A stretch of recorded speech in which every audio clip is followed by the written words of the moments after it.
Nomor 21. Fungsi hormon antidiuretika atau ADH adalah untuk mengatur apa? Nah, di sini saya sampaikan beberapa hal mengenai hormon ADH. Nah, hormon ADH itu dikeluarkan oleh hipotalamus atau lebih tepatnya adalah kelenjar hipofisis posterior. Nah, hormon ADH itu berperan untuk mengatur kadar air di dalam tubuh sehingga dia akan mempengaruhi jumlah dari produksi urin. Nah, hormon ADH itu juga berfungsi untuk meregulasi fungsi penyaringan ginjal. Maksudnya gimana? Jadi, hormon ini itu akan mempengaruhi penyerapan air pada ginjal. Jika kadar hormon ADH-nya itu rendah, maka penyerapan air akan berkurang, sehingga volume urin yang dihasilkan itu akan banyak dan juga encer. Sebaliknya, jika kadar hormon ADH nanti itu tinggi, maka penyerapan air akan meningkat, sehingga volume urin yang dihasilkan itu sedikit dan pekat.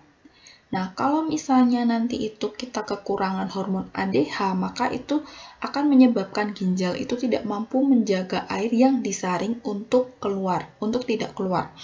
Nah, akibatnya apa? Akibatnya akan terjadi diabetes insipidus yang ditandai dengan urin menjadi encer dan juga tidak berbau.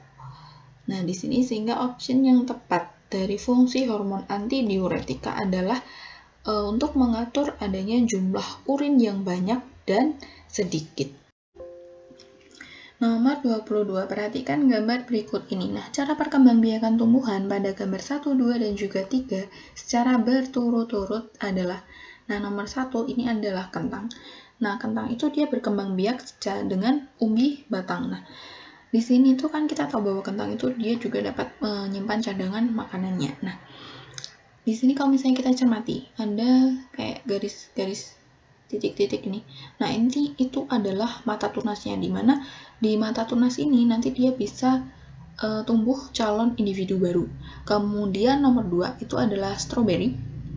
Nah, stroberi ini dia berkembang biak dengan menggunakan geragi atau kita tahu nama lainnya itu adalah stolon. Itu adalah bagian batang yang berruas-ruas yang tumbuh menjalar. Nah, ruas tanaman ini bila nanti itu mengenai tanah, maka dia akan tumbuh akar dan tunas yang baru. Kemudian nomor 3 itu seperti gambar lengkuas atau mungkin sejenis jahe. Nah, di sini tuh dia berkembang biak dengan akar tinggal atau disebut sebagai rizoma. Nah, rizoma sendiri itu adalah batang yang tumbuh mendatar di bawah permukaan tanah.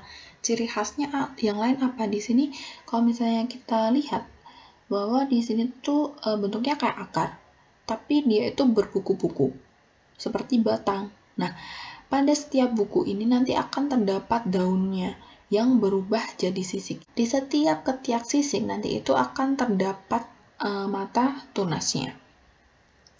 Sehingga nomor 22, cara perkembangbiakan tumbuhan pada gambar 1, 2, dan juga 3 secara berturut-turut itu adalah yang kentang itu dengan umbi batang, kemudian strawberry itu dengan stolon, kemudian nomor 3 ini lengkuas atau jahe lah. Nah, ini dengan akar tinggal atau rizoma. Itu ada di option yang D.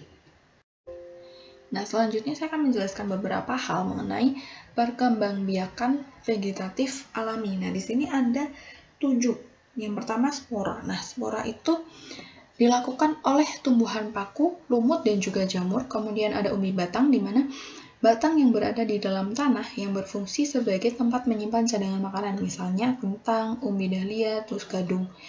Lalu selanjutnya ada umbi lapis. Nah, umbi lapis itu adalah modifikasi batang dan juga daun, yaitu pelepah daun yang bertumpuk dan berlapis-lapis dan mengalami penebalan. Nah, contohnya adalah pada bawang merah. Kemudian rizoma atau akar tinggal itu adalah batang yang tumbuh mendatar di bawah permukaan tanah, contohnya adalah lengkuas, kemudian kunyit, jahe gitu. Nah, terus selanjutnya adalah geragi atau stolon. Nah, itu adalah batang yang menjalar di atas permukaan tanah. Nah, contohnya adalah pegagang, rumput teki, dan juga arbe. Tunas. Nah, kalau tunas itu umumnya tumbuh dari ruas-ruas batang dan dapat menjadi tanaman baru. Misalnya pisang, bambu, kemudian tebu. Yang terakhir, tunas adventif. Nah, tunas adventif itu adalah tunas yang tumbuh selain dari batang, misalnya tunas akar sukun, tunas akar cemara, dan tunas daun jocor bebek. Kemudian ada yang lain, itu adalah perkembangbiakan vegetatif buatan. Nah, yang pertama ada setek. Nah, itu dilakukan dengan cara memotong bagian tubuh tumbuhan dan kemudian menanamnya. Nah, contohnya adalah begonia. Kemudian menempel atau okulasi. Ini adalah menggabungkan dua tanaman sejenis yang berbeda sifatnya sehingga dihasilkan tanaman baru. Tujuannya buat apa? Tujuannya untuk mendapatkan tanaman dengan produksi yang tinggi, misalnya mangga. Kemudian menyambung. Nah, ini adalah menggabungkan batang dengan ranting dari tanaman sejenis untuk mendapatkan tanaman baru. Kemudian mencangkok, itu dilakukan dengan cara menyayat dan membuang kulit kayu batang atau cabang dan menutupnya dengan tanah. Contohnya adalah mangga, jambu, kemudian jeruk. Nah, merunduk. Merunduk itu dilakukan dengan cara membengkokkan atau melengkungkan sebagian cabang tanaman hingga menyentuh tanah. Contohnya pada apel, alamanda, dan juga bunga kertas. Nomor 23. Dina melakukan percobaan dengan menutup rapat permukaan atas dan bawah sehelai daun di tanaman pacar air, sedangkan daun yang lainnya itu dibiarkan terbuka. Nah, tanaman tersebut diletakkan di dalam ruangan selama 24 jam. Setelah daun direbus dan diuji dengan 2 tetes larutan iodium, ternyata daun yang tertutup rapat dan dibiarkan terbuka menunjukkan hasil yang sama, yaitu berwarna coklat atau tidak terjadi perubahan warna. Nah, faktor yang mungkin terjadi dengan hasil tersebut itu apa? Kita ingat kembali bahwa ini merupakan percobaan sah. Nah, ini ada reaksi pada fotosintesis. Nah, kita analisis bersama di soalnya. Tadi dikatakan bahwa tanaman tersebut diletakkan di dalam ruangan selama 24 jam.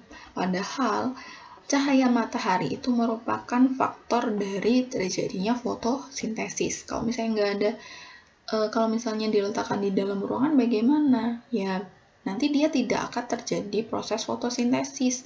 Ditunjukkannya dengan apa? Di sini ditunjukkan hasil yang sama, yaitu berwarna coklat atau tidak terjadi perubahan warna.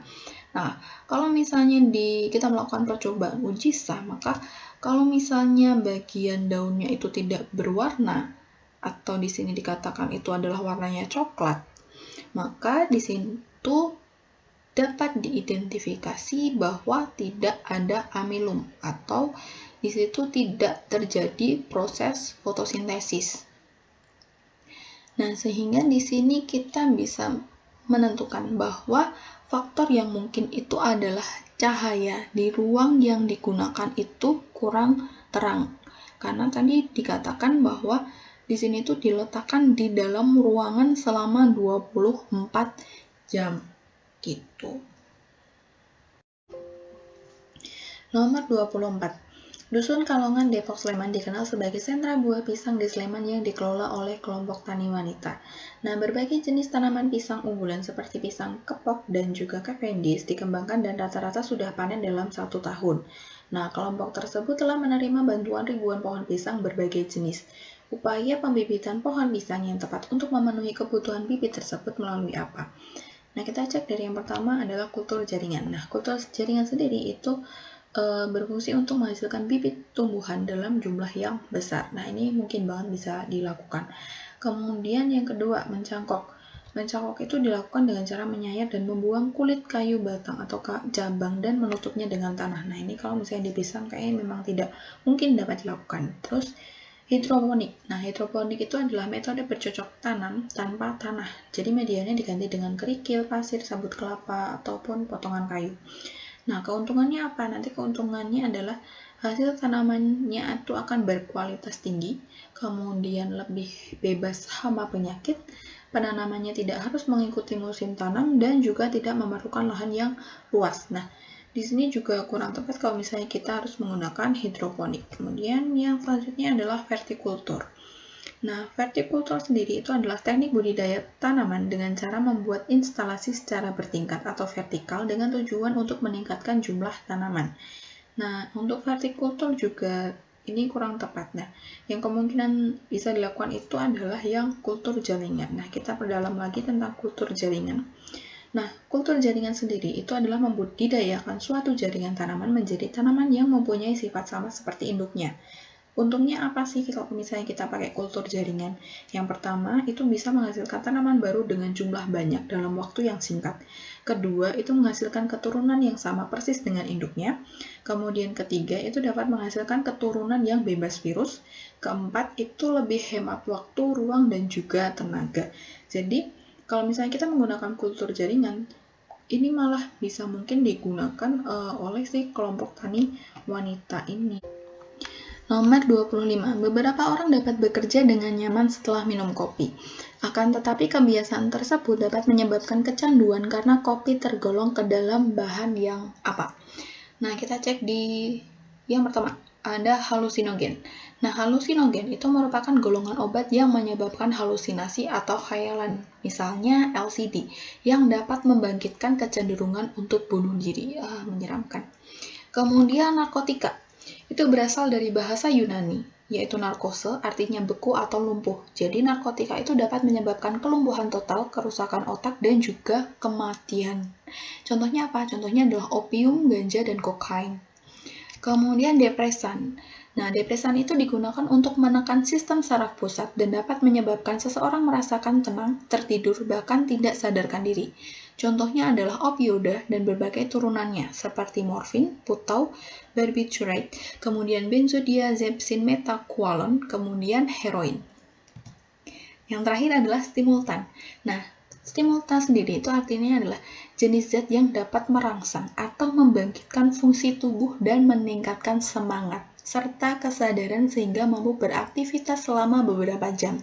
Contohnya adalah kafein, kokain, amfetamina, kemudian metamfetamin, kemudian sabu-sabu, dan juga ekstasi.